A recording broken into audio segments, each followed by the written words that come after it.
The penultimate episode of Young Justice Season 4 debuted this week on the HBO Max app. It was called Over and Out. I'm Cape Joel, and this is the video series where I give my thoughts and feelings on the episode that was, as well as shouting out any comic book Easter eggs or references I can find. So with that out of the way, let's get into it, shall we? So then, picking up directly from where the last episode had left off, things were getting pretty damn dire. The heroes were separated, either trapped in the Phantom Zone or at the painful mercy of the Kaiser Thrall. Lor-Zod was ready to reap the benefits of his season-long machinations and finally be reunited with his parents, but in a fun bit of character writing, Ursa and General Zod are slow to let him in until he can prove that he really is their son from the future. I guess 40 years in Kryptonian jail will do that to you. Next thing they're going to be shaking him down for a pack of smokes and a honey bun. What I particularly like about this moment too is you can tell Lor-Zod had this moment going much different in his head too, so he also sort of has to readjust and now fall in line. Where up until now he's been the big boss making all the moves. What follows is an episode built around a fairly simple comic book concept, and that is the boom tube. General Zod wants to bring his whole army through from the Phantom Zone, but him and Ursa end up getting hurt by Green Lantern Foragers, so Lor-Zod wants to bring them back to Earth so they can heal under a yellow sun. Here's the thing though, as we learn pretty early from Malafa'ak, these tubes aren't meant to stay open forever, so basically we have one giant episode-long game of hot potato wherein one group is almost certainly going to get trapped or maybe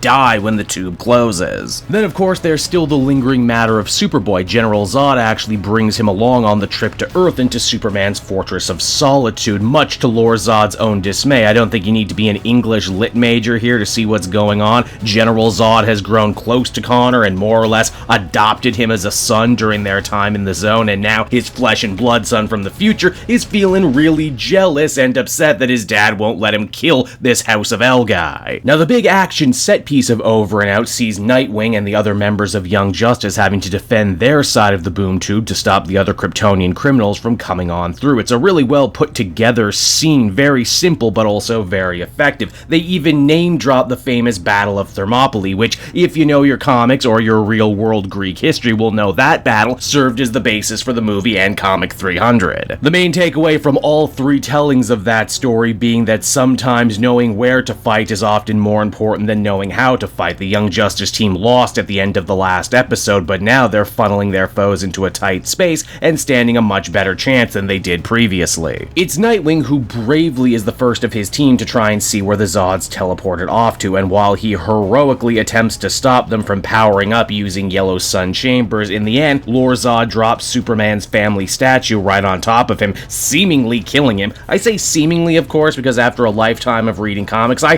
basically assume no one is actually dead. Oh sure, his heart stopped beating, but I wouldn't be surprised at all if Dick learned some ancient ninja technique to slow your heart down to the point where it's like you're dead, but you're not. Also, speaking of comic things it's interesting to see Lor-Zod do the deed here, as in the books, Lor-Zod, aka Christopher Kent, actually became Nightwing for a little bit after the 2006 storyline Lost Son. Now that was all pretty damn shocking, but the episode doesn't slow down for even a minute because an empowered Ursa ends up catching the literal Emerald Eye of Ekron, turning her into a new version of the Legion's most famous foe, the Emerald Empress. I sure did not see that coming. In fact, so much time had gone by I forgot Lor-Zod had even picked up the eye from Metron's vault, but it's ultimately a cool way to work in an actual Legion of Superheroes villain, considering that they make up basically a huge backbone of this season, and in the books there was like several different Emerald Empresses anyway, so this gives Ursa some fun stuff to do. Now while all of that is going on, Superman and the other heroes make a beeline back to Earth thanks to the bioship in Green Lantern. Honestly, this is the closest thing this episode offers to downtime, and it's all very well deserved. We see the Legion members reunite, and even Superman and Black Lightning get a little moment to themselves to talk about how truly messed up it is that the only new Kryptonians Superman has gotten to meet in his entire life turned out to be a bunch of world-dominating a-holes. It's here too, the episode also hits home what a bad state Connor is truly in. He's not just zone sick and Zod brainwashed, but his mind is actually regressed back to his old Cadmus, Lex Luthor superweapon programming. In fact, to really sell that point, Connor actually ends up donning his old white Cadmus suit this episode, which Superman had on display in the fortress. I love subtle visual storytelling like this too. They set up the suit early on in the episode, and then next he's just wearing it. It's not just the House of Zod, Aqualad, and the others have to do battle battle with either, as one of those zone creatures ends up responding to all the negative emotions the Zods have created in a last-ditch effort for them to escape. The heroes ultimately win the battle, but Rocket is seemingly lost in the crumbling boom tube. Wow, 2 heroes seemingly lost in one episode. That's real heavy, and also makes me think that we're going to see one last-minute time travel effort to save the day and put everything back by the time this is all over. But then again, who knows? This is the show that actually kept a Flash dead for multiple seasons. And man alive, if you thought the end of last week's episode was heavy and all was lost, well, you ain't seen nothing yet, as in the span of only a few moments, Empress shoots down the bioships, General Zod gets in his trademark kneel before Zod line while ultimately poisoning Superman with a deadly amount of kryptonite. As the episode comes to a close, the assembled villains take over Earth's airwaves and declare themselves the new hot shit in town. But that's not all. General Zod wants Connor to prove that he truly is loyal to the House of Zod by living out the function he was created for and execute Superman for all the world to see. Hell, they even changed the little symbol on his chest from House of L to House of Zod. And so that was over and out, and oh boy was this a wild one from start to finish. Even right now at the very end, Young Justice manages to cram so much show into just 22 minutes. We got thrills, we got chills, unexpected twists and turns, deep DC lore cuts, but also quiet, more personal moments wherein we're really allowed to get inside our favorite heroes' heads. This whole arc has also ended up being really good to Connor as a character too, tying everything back to his first appearance, while also putting him at this ultimate moral crossroads where we as the viewer aren't sure how he's gonna get out of this one. Throw in some creative and well-deserved action beats in a finale that had me on the absolute edge of my seat, and I think you got a real winner of an episode. And now we only got one episode left, so until then everyone, this has been Cape Joel. Thank you so much for watching and listening. I hope you enjoyed the video, and as always, if you did, be sure to like, subscribe, and favorite so you're always up to date when new Young Justice content is about to drop. Also, hey, PSA time, apparently episode 26 has already leaked out online. I've seen some grainy cell phone footage, so if you don't want it spoiled for yourself, surf carefully out there, everyone. And until we meet again, everyone, bye-bye.